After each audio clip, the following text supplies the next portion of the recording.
ဒီဒါကတော့ရန်ကုန်မှာရှိတဲ့တောင်တကုံပန်းချံမှာဖြစ်ပါတယ်လေတောင်တကုံပန်းချံမှာကလေးလေးတွေစော့နေကြတယ်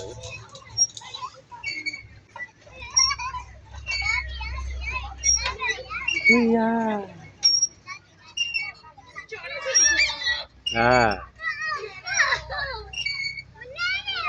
ဒါကတော့ဒီဆုံးလေးချမင်းကို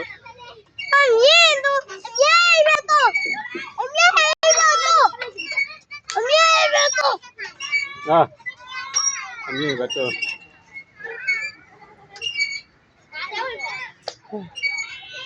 ဟိုင်း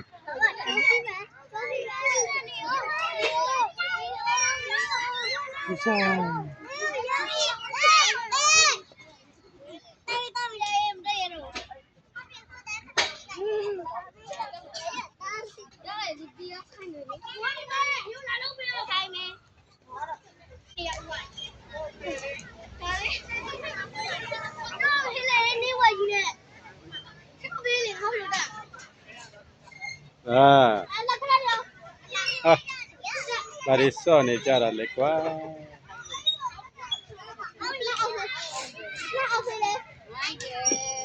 哎呀，谢谢，谢谢。